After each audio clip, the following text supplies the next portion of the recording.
Hello bull draggers दोस्तों, कुछ दिन पहले मैंने एक वीडियो बनाया था और आपको ये बताया था कि किस तरीके से डोनाल्ड ट्रंप की भी एक बड़ी भूमिका है इस मार्केट को गिराने के लिए। जिस तरीके से उन्होंने अपना कैंपेन रन किया और जिस तरीके से पॉलिसी के बारे में वो बात कर रहे हैं, और अब इसमें एक नया एंगल उभर कर आया है, एक नया प्लेयर इसमें ऐड हो गया है और वो है इलॉन मस्क। तो क्या डोनाल्ड ट्रंप और इलॉन मस्क मिलकर मार्केट की वॉट लगाने वाले हैं?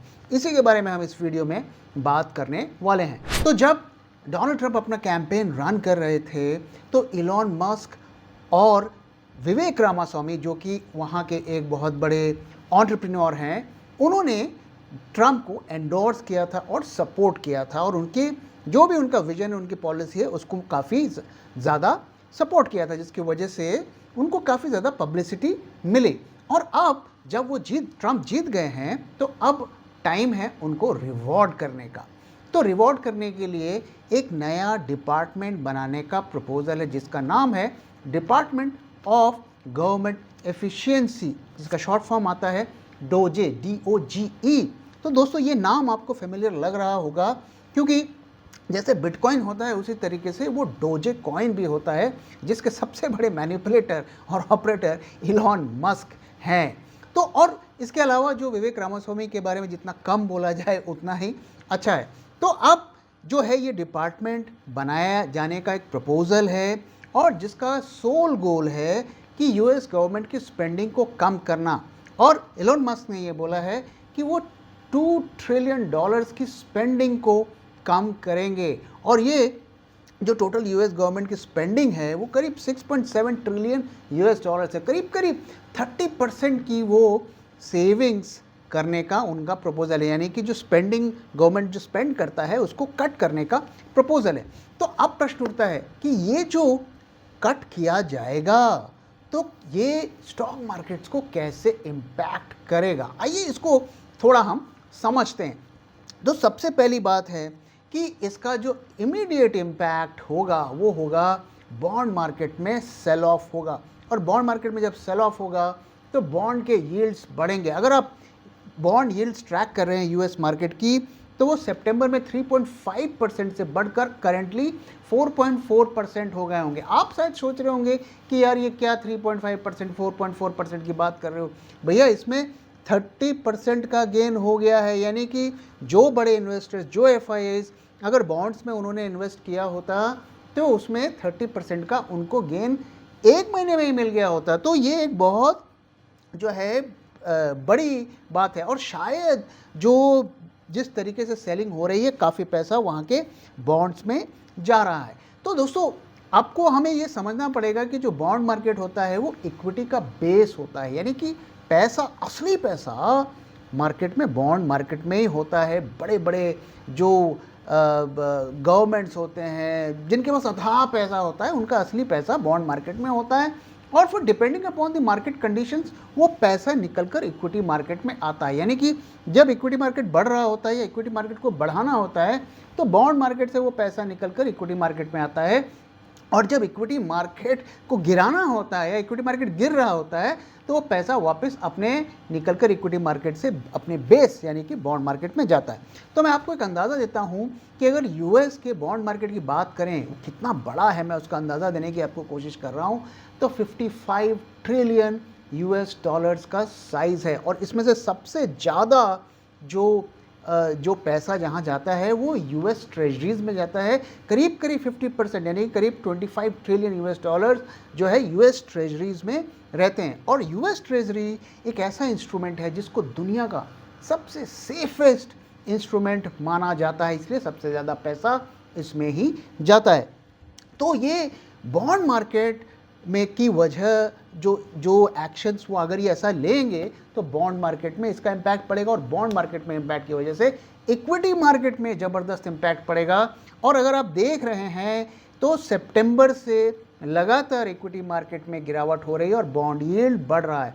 तो ये टोटली इन्वर्सली कोरिलेटेड लग रहा है, और सीधा सीधा हमें लग रहा है कि पैसा निकल कर यहाँ से बॉन्ड मार्केट में जा रहा है। दूसरा जो इम्पैक्ट होगा अगर ये गवर्नमेंट स्पेंडिंग को कट किया जाता है वो है डॉलर इंडेक्स में राइज होगा। ऑलरेडी डॉलर इंडेक्स स्ट्रांग हो रहा है, तो अक्टूबर में करीब 6 to 7% का उसमें राइज मिला है। तो डॉलर, यूएस डॉलर जो है दुनिया की सभी मेजर करेंसीज के अगेंस्ट में स्ट्रांग हो रहा है और वो वीक हो रही है, और हमारे इंडियन रुपीज़ के अगेंस्ट में भी स्ट्रांग हो रहा है। इसीलिए हम देख रहे हैं कि हमारा रुपया कमज़ोर होकर 84 रुपीज़ तक पहुंच गया है। और अब देखिए, तो इंडिया में जो इम्पैक्ट हो रहा है, इक्विटी मार्केट में तो सेल ऑफ हो ही रहा है, बॉन्ड मार्केट में भी सेल ऑफ हो रहा है। तो अक्रॉस द बोर्ड वो पैसा निकाल रहे हैं, इक्विटी मार्केट से भी निकाल रहे हैं, बॉन्ड मार्केट से भी निकाल रहे हैं। अगर मैं अक्टूबर और नवंबर दोनों को मिलाकर बताऊं तो बॉन्ड मार्केट में 14,000 करोड़ का सेल ऑफ हुआ है, और इक्विटी मार्केट में तो हुआ ही है करीब अक्टूबर में 91,000 करोड़ का, और नवंबर में अब तक 19,000 करोड़ का हो गया है। तो 1.1 लाख करोड़ उन्होंने इक्विटी से निकाल लिया, और करीब करीब 14-15 हज़ार करोड़ रुपए उन्होंने बॉन्ड मार्केट से निकाल लिए। तो ये सारा पैसा निकलकर शायद जो है यूएस ट्रेजरीज या यूएस बॉन्ड्स में जा रहा है। अब बात करते हैं कि अभी लेटेस्ट एक खबर मार्केट में चल रही है कि सीएलएसए ने कहा है कि भाई अब वो इंडिया में वेटेज बढ़ाएंगे। तो भैया 2 महीने में ऐसा क्या आपको हो गया, आपको क्या याद आ गया ऐसा कि जो आप वेटेज वापस से 2 महीने में बढ़ा रहे हैं? क्या आपका जो आउटलुक है 2 ही महीने का होता है? तो मैं इस खबर को बहुत ज़्यादा सीरियसली नहीं ले रहा हूँ, और उनका कहना है कि भाई चाइना में तो सब कुछ गड़बड़ है, स्टिमुलस अच्छा नहीं आया है, अब हम वहाँ पे अपना वेटेज कम करेंगे, और इंडिया तो बहुत बढ़िया है, शानदार ग्रोथ हो रही है और बहुत स्वीट स्पॉट पे है, हम यहाँ पर पैसा लगाएंगे। तो भाई दो महीने में ही आपका जो है क्या परिवर्तन, हृदय परिवर्तन क्यों हुआ मुझे नहीं पता, लेकिन इस खबर के आने के 2 रीज़न्स हो सकते हैं। पहला, देखिए ये खबर जो है हर अखबार में आपको मिलेगी, हर चैनल में इसकी बात हो रही है, और अब जो है काफ़ी यूट्यूबर्स भी इसकी बातें करने लगे हैं। तो ये कहीं ऐसा तो नहीं कि ये भ्रमित करने के लिए खबर को बढ़ाई जा रही है कि भैया बेचो मत और ख़रीदना शुरू करो क्योंकि एफआई तो वापस आ रहे हैं। तो एक तो ये रीज़न हो सकता है, और दूसरा ये हो सकता है कि भैया एक उन्होंने शायद शॉर्ट टर्म के लिए पोजीशन बना ली हो इस फॉल में, और मैंने आपके साथ डेटा पिछले वीडियो में दिखाया भी कि किस तरीके से हेवी वॉल्यूम पे सेलिंग हुआ है, यानी कि कोई ना कोई खरीदा है। तो हो सकता है उन्होंने शॉर्ट टर्म के लिए पोजीशन बनाई हो, अब ये खबर को पब्लिसाइज़ कर दिया, और जैसे ही रिटेल वापस बाज़ार में आएगा तो वो डंप करके निकल जाएंगे। तो मोटा मोटा कहने की बात यह है कि इस खबर को हमें थोड़ा पिंच ऑफ सॉल्ट से लेना चाहिए, और ब्लाइंडली इस खबर को के झांसे में नहीं आना चाहिए। तो स्टिक टू फंडामेंटल्स। अब तीसरा जो इम्पैक्ट है गवर्नमेंट स्पेंडिंग को कम करने का, वो क्या है? वो है कि मार्केट में डिमांड कम हो जाएगी। देखिए, जब आप गवर्नमेंट को जब जीडीपी बढ़ाना होता है तो वो ज़्यादा स्पेंडिंग करती है, तो जब उसकी स्पेंडिंग कम हो जाएगी तो जीडीपी भी कम हो जाएगा, जिसकी वजह से आप देखें तो जॉब्स पे इम्पैक्ट होगा, और जॉब से इम्पैक्ट होगा तो कंजम्पशन पर भी इम्पैक्ट होगा। तो सीधा सीधा ये डिमांड और कंजम्पशन को इम्पैक्ट करता है। लेकिन इसका एक पॉजिटिव इम्पैक्ट भी होता है। जब सरकारें खर्च नहीं करती हैं तो कौन खर्च करता है? तो प्राइवेट कंपनीज खर्च करती हैं। अब सरकार को मान लीजिए कुछ बनाना है, कहीं कुछ इन्वेस्ट करना है, वो नहीं कर रही है, तो प्राइवेट कंपनी कोई ना कोई आके करेगी, तो प्राइवेट इन्वेस्टमेंट तो बढ़ेगा। लेकिन इसका जो इम्पैक्ट होता है कि उन कंपनीज को ही फ़ायदा होता है। जब सरकारें खर्चा करती हैं तो गरीब आदमी, middle class, small business, medium business और बड़ी कंपनी, सब पे पैसा बढ़ता है। लेकिन जब प्राइवेट कंपनी खर्च करती है तो आपको पता है कि किसको, A1 और A2 को ही फ़ायदा होता है। तो इसलिए ये जो डिमांड का कुछ कंपनियों को फ़ायदा होगा, कुछ लोगों को फ़ायदा होगा, लेकिन ओवरऑल इकॉनमी के लिए बेनिफिशियल इसको नहीं माना जाता है। तो इसलिए बॉन्ड यील्ड को हमें वॉच करना है, डॉलर इंडेक्स को हमें वॉच करना है। जब तक वहाँ पर जो है बदलाव नहीं होता है, मार्केट इसी तरीके से बिहेव करेगा और गिरता जाएगा। मैंने पिछले वीडियो में आपके साथ शेयर किया था कि कुछ टेक्निकल इंडिकेटर्स और ऑप्शन डेटा ऐसा सजेस्ट कर रहे हैं कि यहाँ पर गिरावट कुछ टाइम के लिए रुकेगी, यहाँ से एक छोटा मोटा बाउंस मिल सकता है। वो लेवल्स मैंने आपके साथ शेयर किए थे, लेकिन मैंने आपके साथ ये भी शेयर किया था कि ये जो राइज होगा ये टेम्पररी राइज होगा, ये एक जैसे कहते हैं ना कि फर्दर फॉल से पहले की कहानी होगी। तो इसलिए इन इंडिकेटर्स को ट्रैक करिए और देखिए कि ये इंडिकेटर्स किस तरीके से बिहेव कर रहे हैं और मार्केट के साथ इनका क्या कोरिलेशन है। और असली पिक्चर अभी हमें जनवरी तक वेट करना पड़ेगा, जब तक डोनाल्ड ट्रंप ऑफिस में एंटर नहीं कर जाते, तब तक ये सब कहानी चलेगी। अब वो अक्षय कुमार की तरह जो कहता हूँ वो नहीं करता हूँ, जो नहीं कहता हूँ वो डेफिनेटली करता हूँ, वो करेंगे, या जो उन्होंने कहा है वो करेंगे, भाई वो तो कह नहीं सकते। मैं तो उनको बहुत ज़्यादा अनप्रेडिक्टेबल मानता हूँ। तो इसलिए अब हमें जनवरी तक जो है बस इसी तरह अफवाहें, र्यूमर्स और न्यूज़, इनके भरोसे ही बैठना पड़ेगा। इसलिए फंडामेंटल्स को ट्रैक करिए और डेटा को ट्रैक करिए। एफआईआई फिगर्स, बॉन्ड यील्ड और डॉलर इंडेक्स, इन चीज़ों को अगर आप ट्रैक करेंगे तो जो है आप फ़ायदे में रहेंगे। तो इन सब का मॉरल ऑफ द स्टोरी क्या है? मॉरल ऑफ द स्टोरी ये है कि अक्सर लोग कहते हैं कि आदमी और शेयर हमेशा ऊपर जाता है, लेकिन दोस्तों हमें एक चीज़ ध्यान में रहना है कि शेयर के ऊपर जाने का इंतज़ार करते करते आदमी को ऊपर नहीं चला जाना है। इसलिए अपने पैसे को सोच समझकर सही जगह पर लगाइए और अपना पूरा दिमाग और विजडम को यूज़ करिए। अब आइए दोस्तों बात करते हैं आस्क बुल ट्रैक की। बहुत क्वेरीज आ रही हैं आपकी और मेरे लिए इतना पॉसिबल भी नहीं हो पा रहा है कि मैं सबको रिस्पॉन्ड करूं। और प्रॉब्लम क्या है कि क्वेरीज रेपिटेशन में आ रही है। कई, जैसे टाटा मोटर्स के स्टॉक के बारे में मैंने बात किया पिछले वीडियो में, उसके बाद भी लोग मुझसे पूछ रहे हैं। तो मेरा आपसे रिक्वेस्ट है, कम से कम वीडियोज़ तो देखिए, हो सकता है मैंने उसके बारे में बात कर लिया हो। अब मैं एक ही क्वेरी का रिस्पॉन्स बार बार तो शायद नहीं कर पाऊँगा। तो दोस्तों जो सीरियस हैं उनके लिए मैंने अपने मेंबरशिप में भी बदलाव किया है। नए मेंबरशिप के ऑप्शन से आप हमारे चैनल पे जाकर रेफ़र कर सकते हैं। अगर आपकी को रिक्वायरमेंट सूट करती है तो मेंबर बनिए, अदरवाइज़ आपकी छोटी मोटी क्वेरीज़ है तो आप हमें यूट्यूब चैनल के कमेंट सेक्शन पे या हमारे स्क्रीन पर दिए व्हाट्सएप नंबर पर कांटेक्ट कर सकते हैं। मैं कोशिश करूँगा कि ज़्यादा से ज़्यादा लोगों को रिस्पॉन्ड कर सकूँ। तो कुछ वंस अगेन जो है पॉपुलर क्वेरीज़ मुझे आ रही हैं। तो पहला रिलायंस इंडस्ट्रीज़ के बारे में पूछा जा रहा है कि रिलायंस इंडस्ट्री में क्या करें। काफ़ी रिटेल लोगों का इन्वेस्टमेंट है। देखिए, रिलायंस को मैं क्या मानूं, क्या वो पेट्रोकेमिकल की कंपनी है, क्या वो टेलीकॉम की कंपनी है?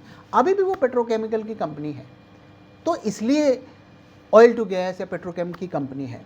और बाकी ठीक है, रिटेल और ये सब वो कर रहे हैं, लेकिन उसको क्या आप रिटेल प्लेयर बोलेंगे? तो वो एक जो है ना खिचड़ी कंपनी टाइप है, उनकी फ़िलहाल कोई स्पेशलाइजेशन नहीं है। और अगर फ्यूचर देखें तो जैसे जियो फाइनेंस को अलग किया, वो धीरे धीरे रिटेल को भी अलग कर देंगे, टेलीकॉम को भी अलग कर देंगे, और रिलायंस में रह जाएगा ऑयल एंड गैस। इसलिए रिलायंस को मैं लॉन्ग टर्म के पर्सपेक्टिव से अच्छा, तो मैं मेरे कम से कम अच्छे लिस्ट में तो वो नहीं आता है। दूसरा एक जो बड़ा प्रॉब्लम आता है, जो मुझे रिलायंस में नेगेटिव लगता है, वो ये है कि भाई आप इनोवेट क्यों नहीं करते, कुछ नई चीज़ क्यों नहीं बनाते। रिलायंस का फंडा है भाई, हम कुछ नया नहीं बनाएंगे, हमें जो मन होगा हम पैसा मारेंगे, कंपनी खरीद लेंगे, या किसी कंपनी के सारे एग्जीक्यूटिव्स को हायर कर लेंगे, मार्केटिंग मैनेजर को हायर कर लेंगे, उनके स्पेशलिस्ट को हायर कर लेंगे, हमारी कंपनी बन गई। तो इस मॉडल पर वो काम करते हैं। तो मेरा ये रहता है कि भाई आप अपने फील्ड के, आपके पास एक्सपर्टीज़ होनी चाहिए, तभी आप लंबे दौर तक रहेंगे। और जहाँ तक हम टेलीकॉम की बात करें, मेरा फेवरेट आप जानते हैं, मैं एयरटेल पे पिछले कई सालों से एयरटेल पे बेट कर रहा हूँ। मैंने कभी भी रिलायंस के टेलीकॉम बिजनेस पर बेट नहीं किया। मेरा नंबर 1 पिक एयरटेल है, कल भी था, आज भी है। तो इसलिए रिलायंस मेरी तरफ से इसमें कोई मेरा व्यू नहीं है, और अगर हो सके तो इसको अवॉइड करिए। अगर पास दूसरे ऑल्टरनेटिव है तो उस पर जाइए। दूसरा एक क्वेश्चन मुझे एक व्यूअर ने पूछा जो कि मुझे काफ़ी अच्छा लगा, कि इस वक्त क्या हम बॉन्ड पे इन्वेस्ट करें या डेट में इन्वेस्ट करें। देखिए, बहुत अच्छा क्वेश्चन है। बॉन्ड और डेट को अक्सर ऐसे बेचा जाता है कि सर ये तो एफडी की तरह है, आप पैसे लगाइए, आपको तो गारंटीड रिटर्न मिलेगा, इसमें तो कुछ है ही नहीं, जो कि सही नहीं है। डेट में भी, बॉन्ड मार्केट में भी रिस्क होता है, क्योंकि जब कंपनीज डिफ़ॉल्ट करती हैं, बॉन्ड क्या है, ये तो कर्जा है, कंपनी ने कर्जा उठाया और वो आपको इंटरेस्ट दे रहा है। अगर वो इंटरेस्ट देने के पैसे उसके पास नहीं है, आपको कुछ नहीं मिलेगा।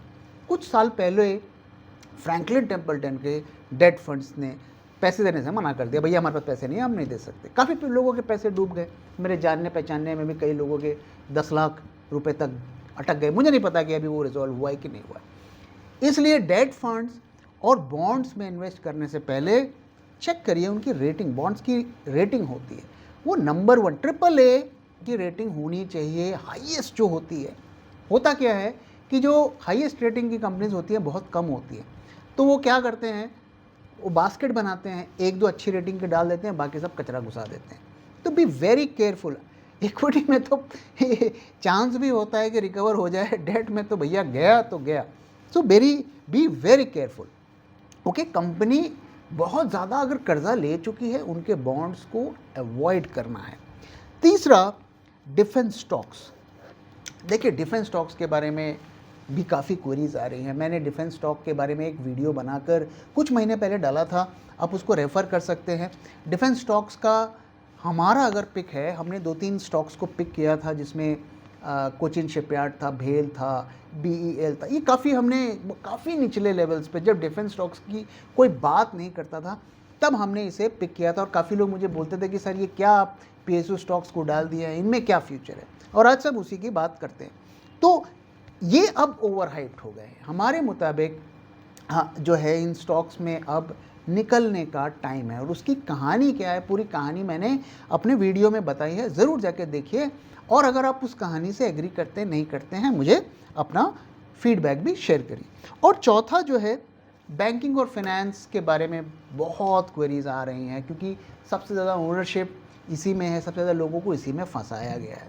मैंने पिछले वीडियो में भी बात की इसके बारे में। आप जानते हैं बैंकिंग और फाइनेंस के स्टॉक्स मुझे पसंद नहीं है, मैंने लास्ट वीडियो में इसके बारे में बात की है, जाके रेफ़र करिए।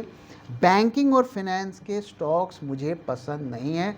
इसमें आप मुझे जितना भी क्वेरी लिखेंगे तो उसमें मेरा ये नहीं होगा कि भाई मेरे तरफ से शायद आपको ये सुनने को ना मिले कि आपने सही इन्वेस्टमेंट किया है। तो बैंकिंग और finance from my side it's a alright दोस्तों। तो इसी के साथ इस वीडियो को मैं यहाँ पे ख़त्म कर रहा हूँ। वीडियो कैसा लगा जरूर बताइएगा। और वंस अगेन, कोई भी क्वेरी है तो आप ask_bulltrack हैशटैग लगाकर मुझसे पूछ सकते हैं। और अगर आप सीरियसली मुझसे डिस्कस करना चाहते हैं, जुड़ना चाहते हैं, तो हमारे यूट्यूब मेंबरशिप के थ्रू भी आप मुझसे जुड़ सकते हैं। So thank you very much for time and thank you for watching. और जल्दी आऊँगा एक और नई वीडियो के साथ।